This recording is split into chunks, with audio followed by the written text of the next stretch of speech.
appreciate that. I want to talk to you about some of the work that we're doing in the Office of Regulatory Reform, give you some kind of key indicators of what we're looking for, and then at the end of this I'm going to tell all of you I'm going to ask you for your help. Regulatory reform is going to be a team sport. We need everybody involved in this, and so as I go through, think about what's going on in your own business that you may need assistance with, or things that you think are an issue, because I need to know those.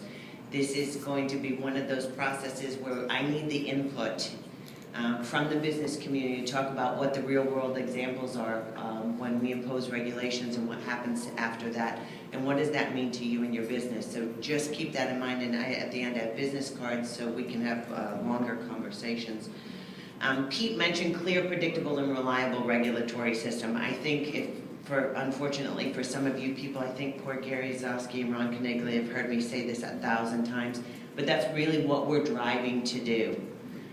We have got to make a system where it's not about who you know to get you out and get you unstuck if you're stuck in a regulatory issue. This is about making it clear, predictable, and reliable so folks in the business community and people that are trying to interface with that regulatory system can do that with little or no assistance. That it's understandable, that it's clear, that they can predict how long that they're going to be in that system, and that they can ultimately rely on that. When you all are planning as business people, you can rely on the fact that that regulatory system is going to function in an appropriate way.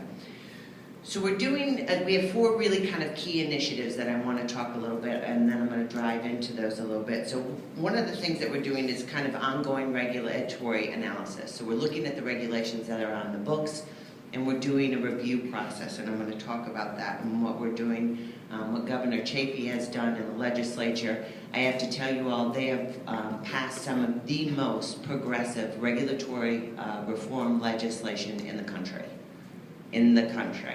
So when everyone says Rhode Island's down here, this is one of the areas where I truly believe that they are moving this to the forefront. And I believe we're at a dramatically different time right now because everyone is on the same sheet of music.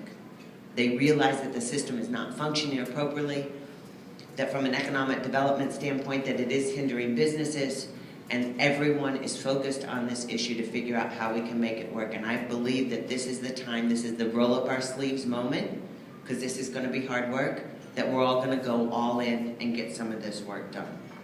So we're doing the regulatory analysis. We have a small business ombudsman, which is Sherry Career in my office. For people who the only way I know to say it is if you're stuck in the system now, we want to get you unstuck. We don't want anybody stuck in a system where they don't feel like they have any out.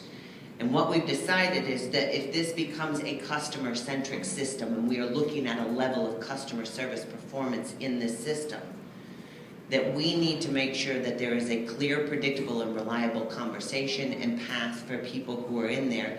And if they're stuck, we want to give them a clear, predictable, and reliable way out. So there is some one-on-one assistance there. I want to talk to you about statewide e-permitting because that's a big one. And then about some of the assistance and some of the work that we're doing at the city and municipal level, because some really great, fabulous work in Northern Rhode Island with Northern Rhode Island communities that we're doing some work there now. So ultimately, if the vision is to create a clear, predictable, and reliable